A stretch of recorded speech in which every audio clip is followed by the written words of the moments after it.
senior leaders of the city of Atlanta's various departments, where all of us were on the call going over our various responsibilities, led by COO Burks and our emergency preparedness team. So this is where we are right now. Our Department of Watershed Management has been proactively working since we first learned of the possibility of Helene, cleaning out storm drains and making sure our low-lying areas have all of the things that they need to divert water. Watershed Management has emergency response teams in place to address any issues that arise. They're paying close attention and monitoring water flow in the city's known flooding hotspots. Again, they've been preparing and performing routine maintenance and concentrated cleanouts to ensure that stormwater drains are unobstructed by any debris in areas prone to flooding. The Department of Parks and Recreation's forestry team is working closely with our Department of Public Works and the Department of Transportation, as well as Atlanta Fire Rescue Department, to coordinate any tree removal and storm debris removal. Department of Public Works crews are out cleaning draining systems, anticipating the heavy rainfall as well. They've already moved vehicles to higher ground. And as of right now, DPW has a 24/7 staffing plan ready so that there will be no time during this state of emergency when the city is uncovered. The Atlanta Department of Transportation crews have already cleared bridges and curb inlets where we expect to see flooding. Chainsaw crews are on standby, ready to respond quickly to downed trees. Also, barricades have been strategically positioned for rapid deployment. Our E911 group has implemented their severe weather action plan, and operators are prepared to shelter in place as needed. Also, thanks to the Westin Hotel, they have stepped up and offered to house our E911 staff as needed as they work around the clock.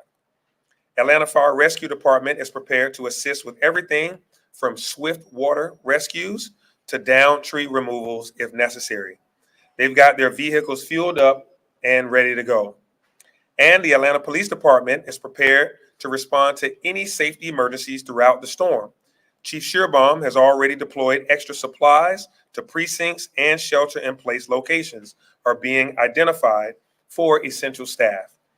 ATL 311 is activating outside of its normal business hours from 12 midnight to 7 a.m. on Thursday, giving Atlantans 24-hour access to information. Again, ATL 311 will operate for 24 hours starting at midnight tonight. And we're giving our remote, is it tonight or is it tomorrow night? Tomorrow night. I got my days right. And we're giving our remote staffers MiFis and Wi-Fis just in case they lose power. At Hartsfield-Jackson Atlanta International Airport, they already set in motion plans for flight cancellations and the possibility of stranded passengers. Concessionaires are planning to stay open as needed to accommodate passengers and crews and workers there. We've also made sure that there will be additional people on hand to continue to clean all of the terminals and concourses. Also, all activities at parks and recreation facilities are canceled for today and for Thursday. Again, parks and recreation facilities are canceled for today and Thursday.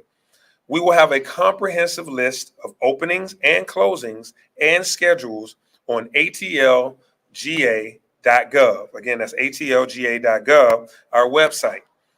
And let me remind our residents to text the word notify ATL, one word, notify ATL, to this number, 24639, to sign up for emergency alerts. You can get alerted as we continue to offer up information. Notify ATL to 24639. Lastly, the City of Atlanta's offices has asked non-essential employees to work from home for their safety tomorrow. Again, work from home tomorrow to all Atlanta offices for non-essential employees. Ms. Burks, did I cover everything? Our COO Burks is here. Did I cover everything? Mayor, I think you covered everything. Okay. All right. Good deal. Now I will address any questions, and we have our team members here that can also address any questions that the media may have. Any questions? I guess for those senior citizens, I imagine that would be a point of emphasis. Maybe if you have a neighbor or a family member who may not be as mobile, is that an area that you have directed any special resources or? Yeah, so one thing that we've learned over time is to make sure we have good phone numbers for all of our senior centers, our senior high rises, and our senior facilities. Our Office of Constituent Services was on that call, and their team are already making sure that they make provisions to reach out to senior high rises if they end up having any kind of power outages. How can we get to them to help them in anything that they may need? We learned a lot from previous emergency situations to coordinate with them. Atlanta Fire Rescue Department, of course, obviously is a great line of defense and being able to communicate directly with community members if they have power outages or down trees. And we've also already been in contact constantly with Georgia Power should individuals, whether they're seniors or otherwise, have power outages in their community, so that Georgia Power can then go out there, cut down tree limbs, as well as restore power as quickly as possible. So Mayor, we know. Yeah. So Mayor, obviously you call this unprecedented. I mean, what truly are we expecting tomorrow when it comes to streets, rains? I mean, have we ever seen anything like this here in the city? Well, I can't go as far back beyond where I would have been as alert about it as I am now, but I can tell you this is a state of emergency by the state of Georgia. We're seeing the effects of heavy rains that are coming our way. We have seen it move from a tropical storm to a hurricane.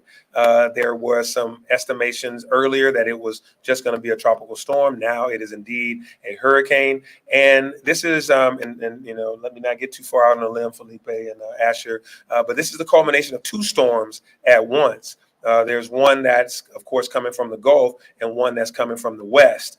So we have that culmination that can make for a pretty hostile event and bring about a whole lot of rain. A lot of flooding is the potential there.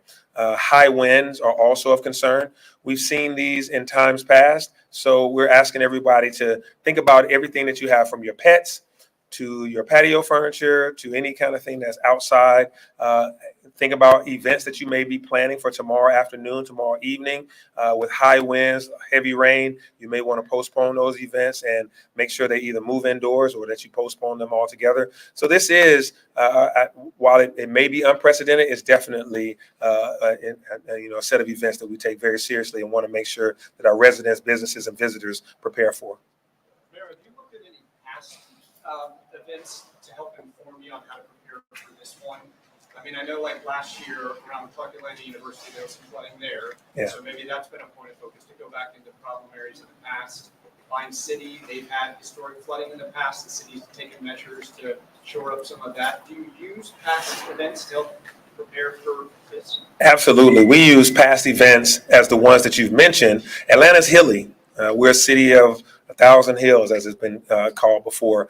And those low-lying areas are bowls, if you will. So while our watershed management department has done a lot to install vaults, to install sewers, there's still the possibility, when you have so much rain falling in a short amount of time, that those vaults and those sewer drains could get over flooded. We don't want that to happen, but that's why we are going to those areas. We've already started. The watershed management team has already gone in and started doing clean outs where the drains may have already been clogged from debris and litter, et cetera. They've gone in today to clean those out, and they'll be constantly monitoring those, learning from those events. But also, we've learned from recent events. And May 31st, the water main breaks. We learned a lot from that, which is why we were all able to get 97 of us on a call today.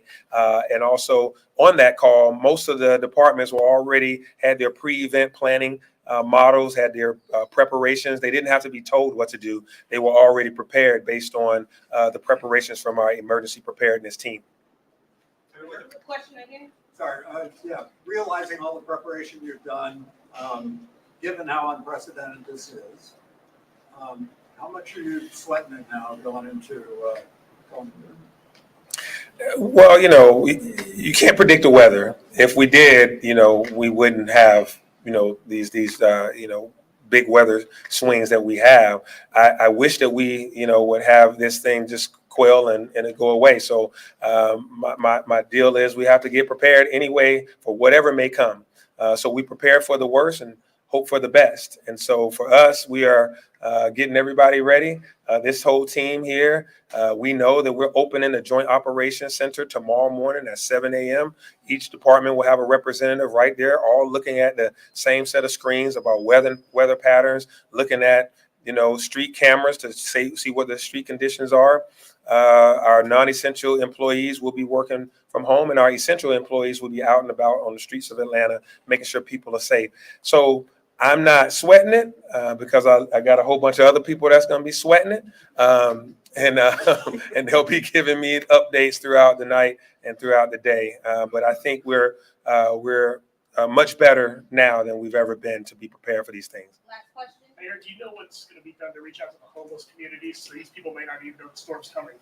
Yeah, absolutely. I actually would like did you want to answer that, Asher, or the team about, oh, you want to? Yeah, Ms. Burks, you can talk about that.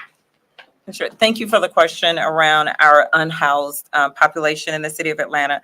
We have been working very closely with Partners for Home. As you know, some time ago, as a part of our bridge efforts, we had a partnership with Wellstar in using their facility for our homeless population.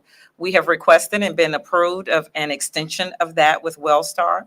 And so between housing our unhoused at Wellstar, as well as our parks and recreation centers, we have 3 of them that are ready to open if needed. That's the Selena Butler Park Recreation Center, the Old Adamsville Recreation Center, as well as the Central Park Recreation Center in the event we need that for overflow. Thank you. Thank you. Thank you all. We'll be in touch again if we have any additional updates. Thank you. Thank you, team.